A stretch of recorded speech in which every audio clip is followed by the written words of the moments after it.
Israel está comenzando a tener problemas y ha habido ataques y alguna incursión por tierra también de algunos terroristas, en este caso de otro grupo también que se llama Hezbollah, que está tremendamente armado, financiado por Irán y que lleva muchos años en el norte de Israel presumiendo de tener miles. Ellos hablaban de 150.000 misiles. Bueno, no sé si será verdad o no, pero lo que está bien claro que este ejército de Hezbollah en el norte es un ejército muy bien preparado, con muchas armas, y no es la primera vez que se enfrentan a Israel. Hay temor, hay mucha incertidumbre acerca de lo que va a pasar. Mi hermana querida Susana, desde Galilea, me llamaba esta mañana y hablábamos un buen rato y me comentaba cómo está la situación. Ya digo, hay mucha incertidumbre, mucho temor. 300.000 personas que forman parte de la, digamos, de la reserva, personas que han estado en el ejército, pero que han vuelto a ser llamados para apoyar a los que están allí combatiendo, han sido llamados. En fin, todo esto está moviendo, está sacudiendo las estructuras, no solamente de Israel, sino que está el Señor hablándonos y dándonos un mensaje, yo creo, muy claro. Yo dije en cierta ocasión, en los días del confinamiento, ¿se acuerdan ustedes? Por allí, por marzo del 2020, que Dios le estaba hablando al mundo con lo que estaba sucediendo. Pero, sobre todo, era un tiempo especial para que la iglesia recapacitara y reflexionara acerca de lo que estaba pasando. Aquellos hermanos que me decían o que decían no tengo tiempo para orar, para leer la Biblia, para estudiar la palabra, yo les dije, pues vais a ver cómo vais a tener tiempo.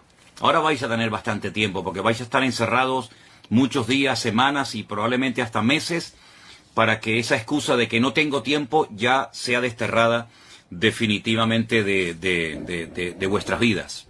Por lo tanto, yo creo que en aquellos meses, en aquel tiempo, 2020, el Señor estuvo tratando con la iglesia, con cristianos tibios, cristianos que se habían dejado de congregar por diferentes motivos, muchas personas que comenzaron a leer la Biblia por primera vez en su vida y tuvieron un encuentro personal con Cristo.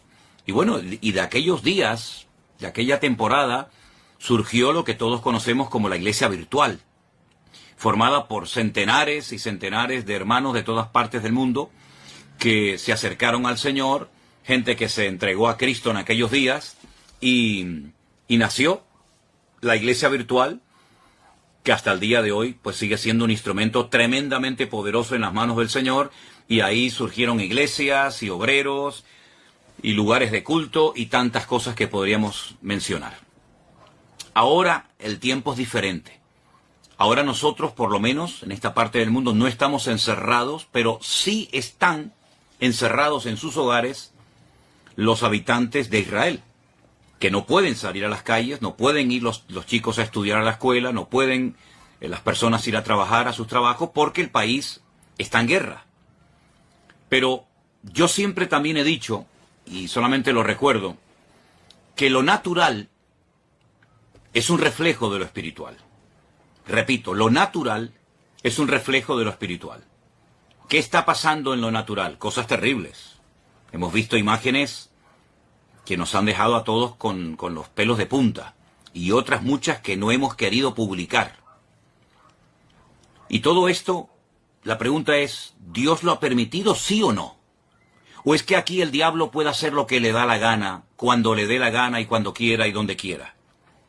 Yo creo que el que controla la historia, el que quita y pone reyes, el que permite o impide cosas es nuestro Dios. Y el diablo no puede hacer nada sin permiso de Dios. Siempre recuerden eso.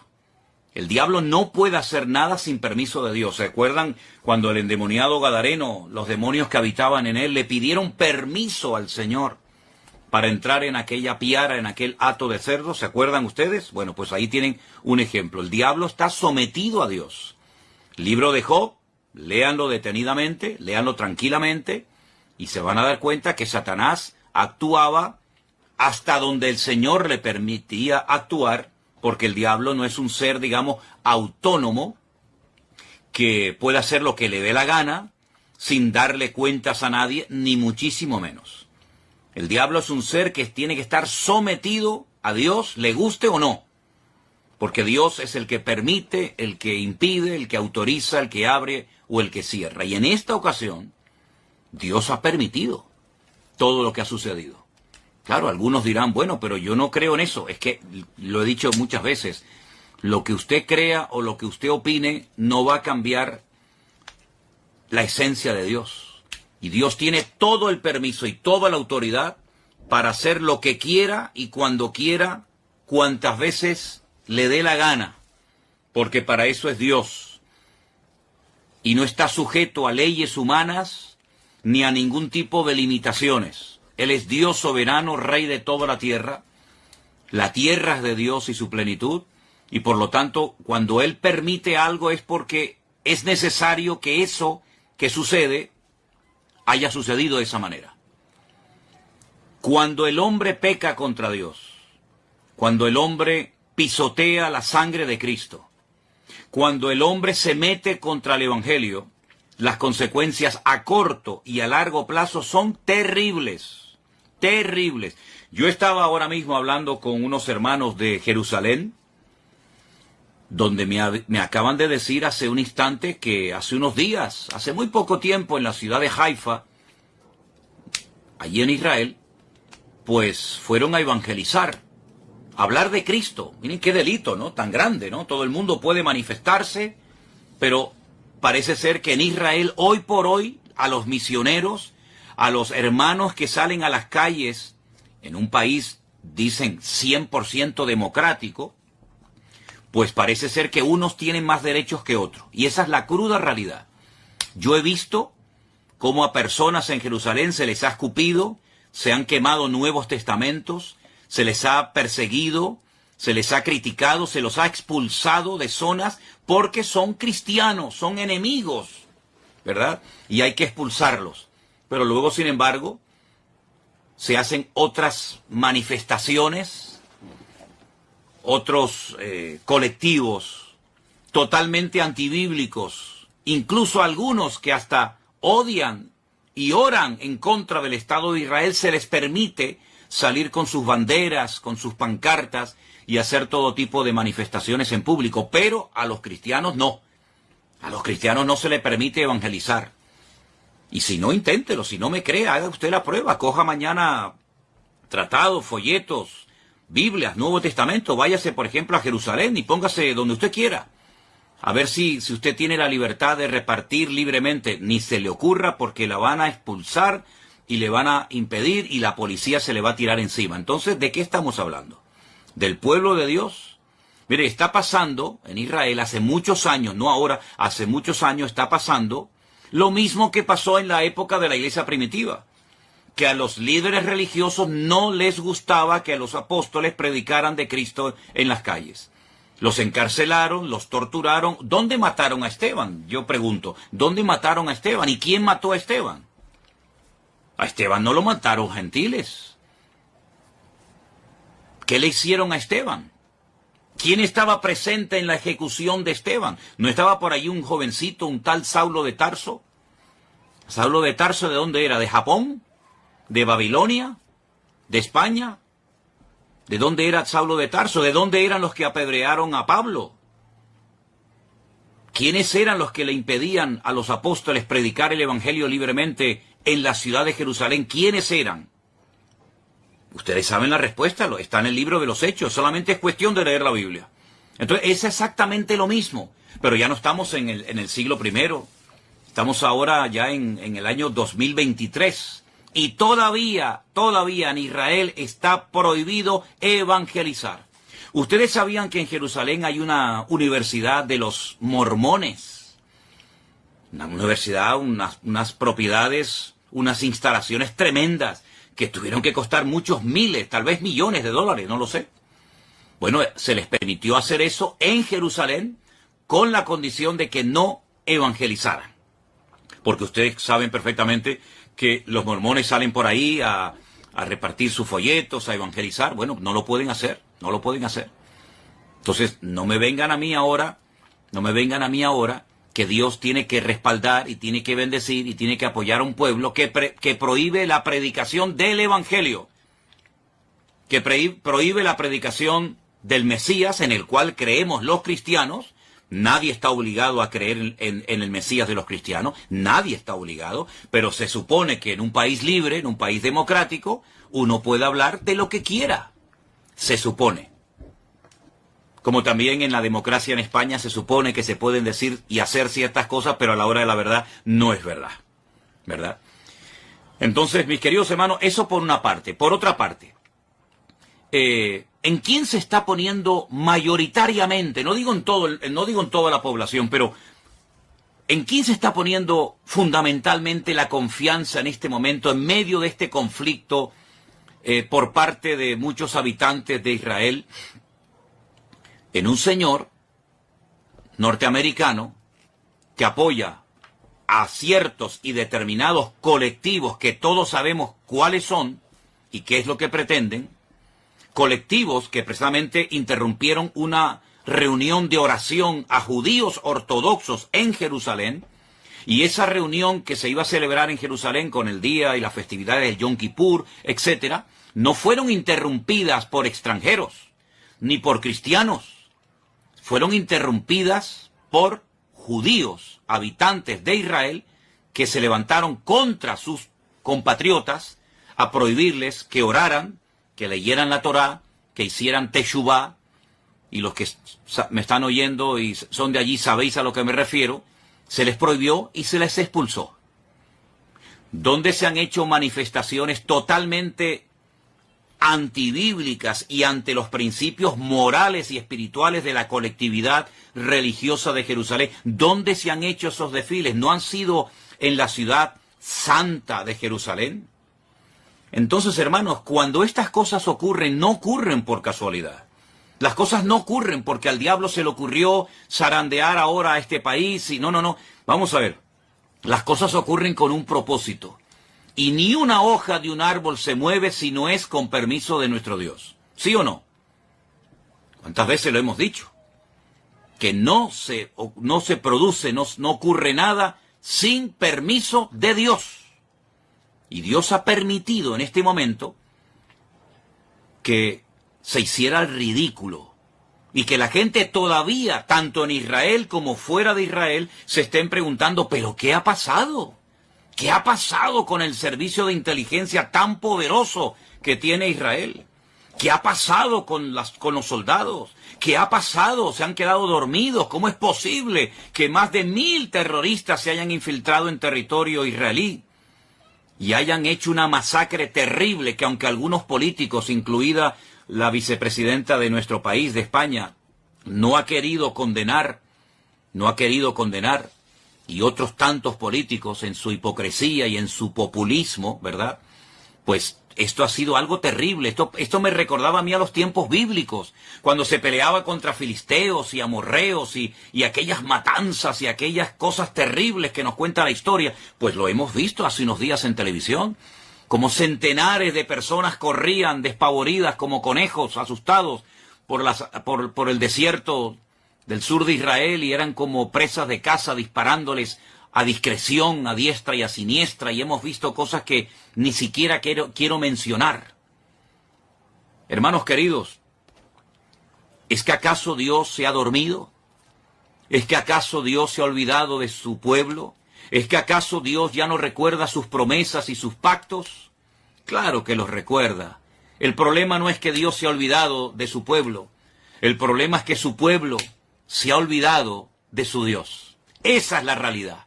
Ahora bien, para los cristianos que dicen, bueno, este es un tiempo de prueba para Israel, que son el pueblo de Dios, yo quiero hacer un pequeño alto en el camino y preguntarles a todos ustedes, y veo que hay muchísima gente conectada, no sé exactamente de dónde, pero bueno, eso es ahora mismo lo menos importante. Yo les hago una pregunta. ¿Conocen ustedes ese versículo del Nuevo Testamento? No del Antiguo Testamento, del Nuevo Testamento que leen millones de cristianos todos los días, pastores, evangelistas, maestros, etcétera. Ese versículo que dice, Vosotros sois real sacerdocio, pueblo santo, adquirido por Dios. ¿Se acuerdan de ese versículo? ¿Saben, verdad? ¿Dónde está? Y todo, ¿verdad? Vosotros que no erais pueblo, ahora sois pueblo de Dios, real sacerdocio, nación santa, pueblo adquirido por Dios para que anunciéis las virtudes de aquel que os llamó de las tinieblas a su luz admirable. Entonces, mi pregunta es, ¿somos los cristianos pueblo de Dios? ¿Sí o no? Respóndame ustedes, que yo estoy viendo ahí cómo están escribiendo muchas personas. ¿Somos los cristianos, vuelvo a preguntar, ¿somos los cristianos pueblo de Dios o no somos pueblo de Dios? ¿O el único pueblo de Dios que existe sobre la faz de la tierra se llama Israel? Y nosotros, entonces, si no somos pueblo de Dios, ¿qué somos entonces, hermanos? ¿Qué somos entonces? Si no somos pueblo de Dios, somos otro pueblo diferente. Dios tiene entonces dos pueblos, uno judío y uno gentil. O Dios tiene un solo pueblo, y a ese único pueblo pertenecen judíos, españoles, japoneses, americanos, latinos. Dios tiene un solo pueblo. Entonces, si somos el pueblo de Dios, y yo creo que en eso, no lo sé, estaremos la inmensa mayoría de creyentes de acuerdo.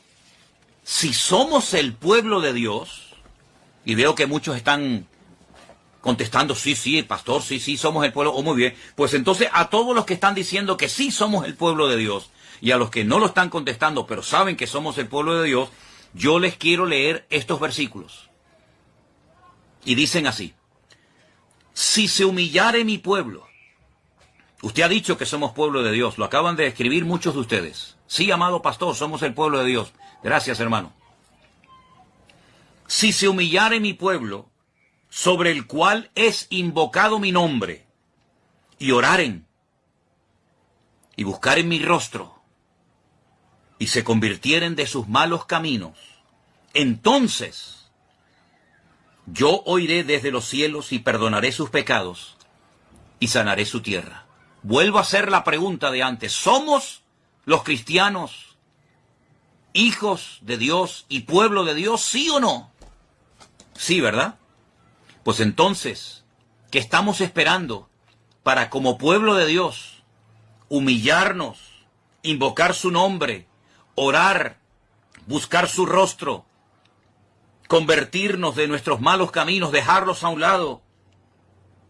¿Qué estamos esperando, hermanos queridos? Sí, ya veo que saben el versículo dónde está y todo. Segunda de Crónicas 7:14, efectivamente, ese es, mi hermana Mónica. Segunda de Crónicas 7:14. Pues si somos el pueblo de Dios, seamos coherentes con lo que decimos. Porque es una incongruencia decir somos pueblo de Dios para lo que nos interesa.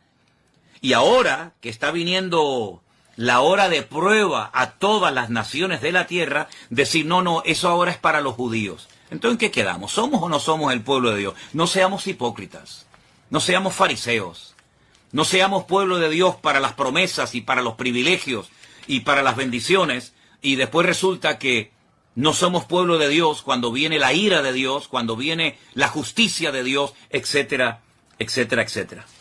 Hay un mensaje muy bonito que el Señor le da a una de las iglesias que son mencionadas en el libro del Apocalipsis. Y dice lo siguiente: yo conozco tus obras, he aquí que he puesto delante de ti una puerta abierta, la cual nadie puede cerrar, porque aunque tienes poca fuerza, has guardado mi palabra y no has negado mi nombre. ¿Qué le parece? Por cuanto has guardado la palabra de mi paciencia, yo te guardaré de la hora de la prueba que ha de venir sobre el mundo entero. Ahora les digo dónde estoy leyendo. Yo te guardaré de la hora de la prueba que ha de venir sobre el mundo entero para probar a los que moran sobre la tierra. ¿A quién van dirigidas esas palabras, hermanos? ¿Solamente a los judíos? No. Esas palabras las escribió el apóstol Juan porque el Señor Jesucristo, el que murió en la cruz y resucitó al tercer día, le dijo: escribe lo que has visto, lo que has oído, lo que es y lo que será, y envíalo a las 7 iglesias. Y este mensaje va dirigido a la iglesia de Filadelfia.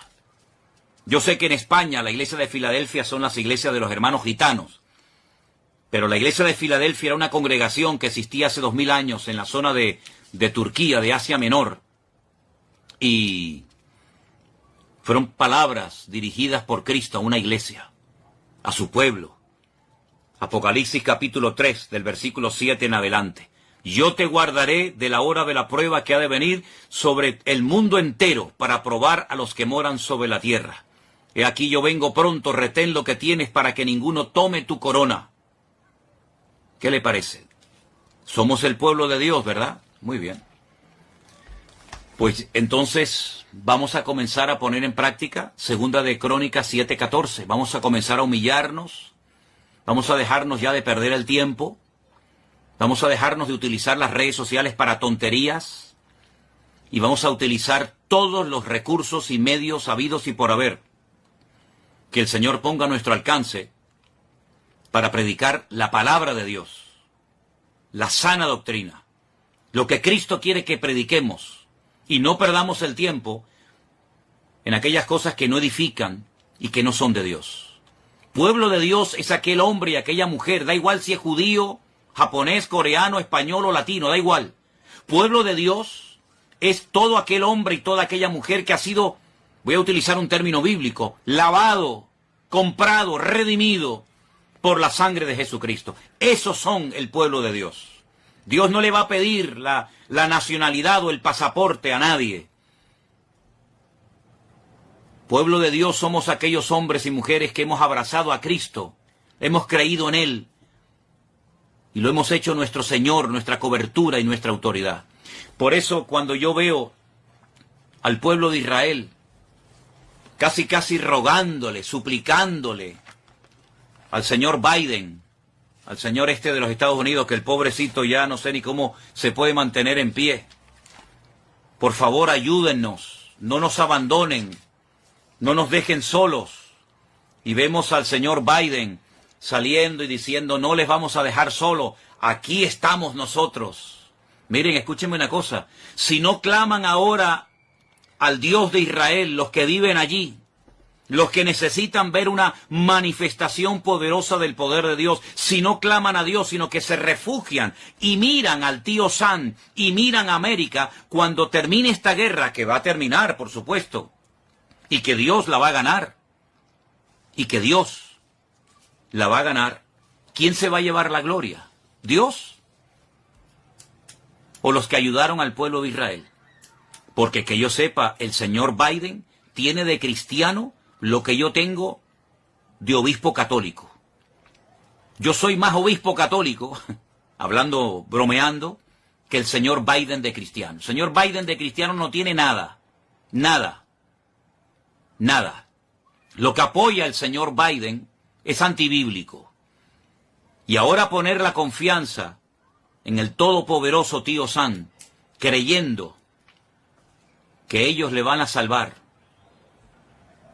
Qué error histórico tan grande está volviendo a cometer, y con todo el dolor de mi alma tengo que decir, qué dolor tan grande me produce que el pueblo de Israel, el pueblo de la Biblia, el pueblo de las promesas, el pueblo de los apóstoles, el pueblo del Mesías verdadero, el pueblo de los profetas, tenga que mirar al hombre, cuando la palabra de Dios dice, maldito el hombre que confía en el hombre. Más bienaventurado el hombre que confía, o el pueblo que confía en el Señor Dios Todopoderoso. Miren, yo les voy a pedir a los que quieran un favor.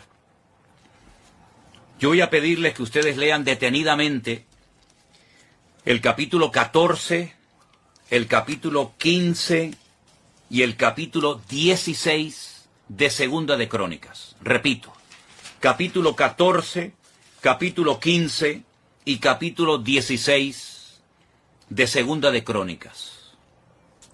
Lean detenidamente el reinado del rey Asa, hijo de Abías. Lean detenidamente, y parece que estamos leyendo el periódico de hoy. Yo voy a hablar, Dios mediante, el domingo, en el culto que vamos a retransmitir por la tarde desde nuestra iglesia aquí en Santa Cruz de Tenerife. Voy a hablar de estos capítulos y de este personaje, porque se vuelve otra vez a repetir la historia. Mira, cuando un creyente, pastor, profeta, evangelista, me da igual, porque usted sabe que hoy en día hay algunos en el ministerio que si no dicen lo que son, el doctor, el apóstol, como que se sienten mal, porque su identidad no se la da Cristo, su identidad se la da el cargo, su identidad se la da lo que hacen. Soy el presidente de la denominación tal, soy el director. Bueno, ustedes saben que siempre hay este tipo de personas. Mire, si esas personas con cargos, con autoridad, confían más en el poder de su denominación, o tienen más confianza en su economía, en su patrimonio, que en Dios, están totalmente perdidos. Están totalmente ciegos. Y mucha parte del pueblo de Dios, y ya les he dicho quién es el pueblo de Dios, y si no, dele para atrás cuando termine esta